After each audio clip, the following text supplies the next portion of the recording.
एक छोटे से गांव में बाबा करीम नामी एक बुजुर्ग नाबीना शख्स रहते थे। वो निहायत नेक दिल, साबिर और मेहरबान इंसान थे। गांव के सब लोग उनकी इज्जत करते थे, लेकिन कुछ शरारती बच्चे अक्सर उनका मजाक उड़ाते, उनकी लाठी छुपा देते या उनके रास्ते में पत्थर रख देते। बाबा करीम कुछ कहे बगैर सब्र से सब कुछ बर्दाश्त करते और बस दुआ देते, अल्लाह तुम्हें हिदायत दे। एक दिन इन बच्चों ने बाबा करीम को कुएं के पास बल्लाकर उनकी लाठी छुपा दी और हंसने लगे। जैसे ही बाबा करीम ने कदम बढ़ाया, उनका पांव फिसला। वो गिरते गिरते बच गए, लेकिन उनका दिल बहुत दुखी हुआ। गांव के एक नेक दिल बच्चे अली ने ये सब देखा तो फौरन आगे बढ़कर बाबा करीम को सहारा दिया, लाठी वापस दी और दूसरे बच्चों को डांटा। अली ने बाबा करीम से माफी मांगी और वादा किया कि अब से वो उनकी मदद किया करेगा। शरारती बच्चों ने भी शर्मिंदा होकर माफी मांगी। बाबा करीम ने मुस्कुराकर सबको मुआफ कर दिया और कहा, बेटू, किसी की कमजोरी का मजाक उड़ाना बहुत बुरी बात है। तुम भी एक दिन बूढ़े होगे। इस दिन के बाद वो बच्चे बदल गए। रोजाना बाबा करीम के पास आते, उनकी बातें सुनते और खिदमत करते। सबक: कमजोरों का मजाक ना उड़ाओ, बल्कि उनकी मदद करो। नेकी हमेशा दिल जीतती है। एक गांव में फहीम नामी एक नौजवान लड़का रहता था। वो शरारती था और हमेशा दूसरों को तंग करना इसका पसंदीदा मशगला था। गांव वाले अक्सर उसे समझाते, फहीम, किसी से बिलावजा पनाह ना लिया करो, वरना एक दिन खुद मुश्किल में पड़ जाओगे। मगर फहीम को उन बातों पर हंसी आती। एक दिन गांव के बाहर एक किसान अपनी खतरनाक बेल को बांधकर साया में आराम कर रहा था। बेल बहुत ताकतवर और गसीला था। किसान ने इर्द गिर्द रस्सी बांध रखी थी ताकि बेल किसी को नुकसान न पहुंचा सके। फहीम वहां से गुजरा तो बेल को देखकर इसके दिमाग में शरारत आई। वो किसान को देखकर बोला, बाबा जी, आपका बेल तो बिल्कुल बुज़दिल लगता है। किसान ने नरमी से कहा, बेटा, ये बेल बुज़दिल नहीं, खतरनाक है। इसे छेड़ने की गलती ना करना।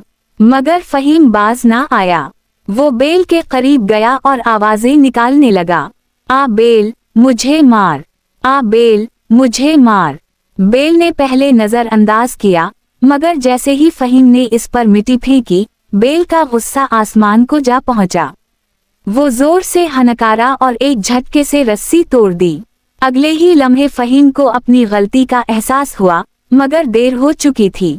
बेल उसकी तरफ लपका और फहीम भागता हुआ खेतों की तरफ दौड़ा।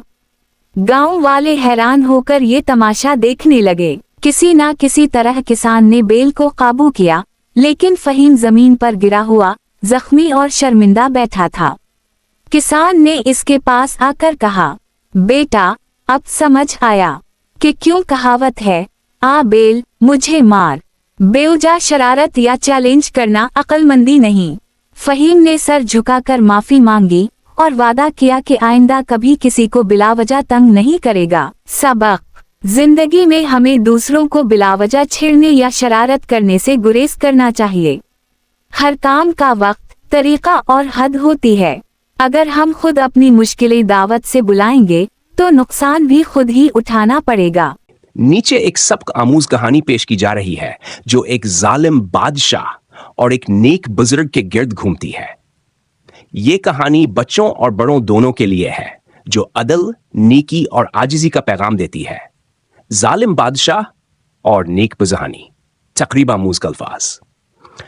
एक दूर दराज सल्तनत में शहनशाह कहरमान नामी एक जालिम बादशाह हुकूमत करता था। वो ना सिर्फ बेरहम था, बल्कि अपनी ताकत के घमंड में दूसरों को हकीर समझता। रोज कोई ना कोई बेगना इसके जुल्म का शिकार बनता। राया इसके खौफ से कांपती, लेकिन कोई कुछ कहने की जरअत ना करता। इसी सल्तनत में एक नेक बुजुर्ग हजरत साबिर रहा करते थे, जो अल्लाह के वली माने जाते थे। वो हमेशा लोगों को सब्र, नमाज और सच्चाई का आदर्श देते। इनकी दासे कभी मार ठीक हो जाते और उनके अल्फाज दिल को सुकून देते थे। लोगान से मोहब्बत करते और इज्जत से पेश आते। एक दिन बादशाह के बेटे को एक खतरनाक बीमारी लग गई। तमाम तबीब, हकीम और दुआएं नाकाम हो गईं। बादशाह ने बड़े बड़े तबीब बुलवाए मगर कोई फायदा न हुआ। तबाई को वजीर ने मशूरा दिया, बादशाह सलामत, हजरत साबिर के पास जाएं, उनकी दुआ से शफा मुमकिन है। बादशाह पहले तो हिंसा, फिर मजबूर होकर हजरत साबिर के पास आया। तकबर में बोला, ए बोड़े, मेरे बेटे को ठीक कर दे वरना अंजाम बड़ा होगा। हजरत साबिर ने नरमी से जवाब दिया, शफा अल्लाह के हाथ में है, मैं सिर्फ दुआ कर सकता हूं। अगर दिल में गुरूर कम करोगे तो अल्लाह करम करेगा। बादशाह ने पहली बार आजिज़ी दिखाई और दिल से आमीन कहा। हजरत साबिर ने दुआ की और माजजा हुआ। शहजादा सेहतयाब हो गया। बादशाह हैरान और शर्मिंदा हुआ। इसने बुजुर्ग के कदम चूमे और कहा, ए अल्लाह के बंदे, तूने मेरी आंखें खोल दे। इस दिन के बाद बादशाह ने जुल्म छोड़ दिया, इंसाफ कायम किया, गरीबों का ख्याल रखा और हजरत साबिर को अपना रूहानी रहनुमा बना लिया। राया खुशहाल हो गई और सल्तनत में अमन कायम हो गया। सबक, ताकत के साथ आजिज़ी जरूरी है और नीक लोगों की दुआएं बड़े बड़े बादशाहों की तकदीर बदल सकती हैं। नमाज का इनाम। एक छोटे से गांव में अली नामी एक ज़हीन और खुश अखलाक बच्चा रहता था। वो स्कूल में सबसे आगे था, लेकिन एक चीज में वो बहुत कमजोर था, नमाज की पाबंदी। उसके वालिदैन नमाज के पाबंद थे, बार बार अली को प्यार से समझाते, मगर वो हमेशा बहाने बना लेता। एक दिन अली स्कूल से आकर खेलने में मसरूफ हो गया और मगरिब की अजान की आवाज सुनी अनसुनी कर दी। बेटा, नमाज नहीं पढ़ोगे?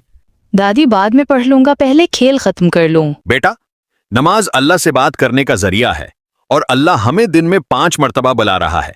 क्या तुम अपने दोस्त को इतनी बार नजरअंदाज अली ने कुछ शर्मिंदगी महसूस की, लेकिन फिर भी नमाज न पढ़ी। इसी रात अली ने ख्वाब में एक अजीब मंजर देखा। वो एक खूबसूरत बाग में था जहां हर तरफ रोशनी, फूल और परिंदों की चहचहाहट थी। अचानक एक नूरानी चेहरे वाले बुजुर्ग इसके पास आए और बोले, अली, ये वो जन्नत है जो अल्लाह ने इन बच्चों के लिए तैयार की है जो वक्त पर नमाज पढ़ते हैं, लेकिन जो नमाज से गाफिल होते हैं वो इस इनाम से महरूम हो जाते हैं। क्या मैं ये जन्नत हासिल कर सकता हूँ? हाँ बेटा, अगर तुम दिल से तौबा करो और आइंदा नमाज की पाबंदी करो तो ये जन्नत तुम्हारी हो सकती है। अगली सुबह अली हड़बड़ा कर उठा।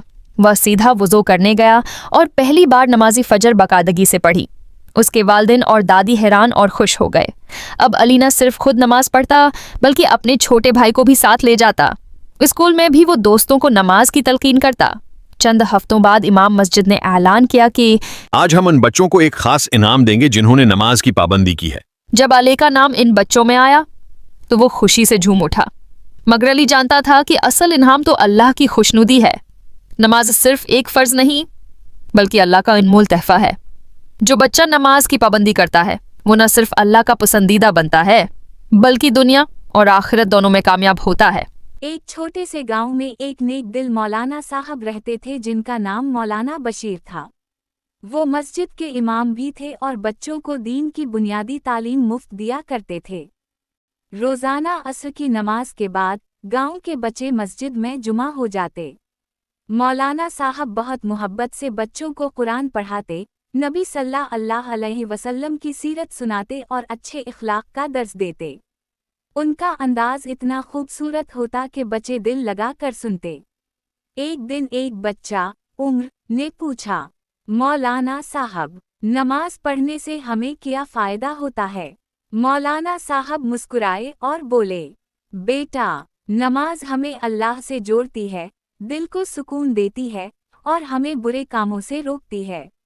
जैसे सूरज रोशनी देता है वैसे ही नमाज हमारे दिल को मुनव्वर करती है। बच्चों ने खुशी से सर हिलाया और नमाज की पाबंदी का वादा किया।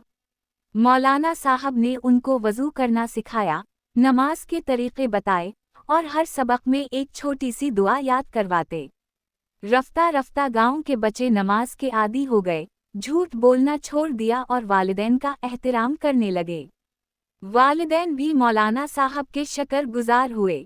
आखिर में मौलाना साहब ने कहा, अगर तुम दीन पर अमल करोगे तो दुनिया और आखिरत दोनों सुनूर जाएंगी।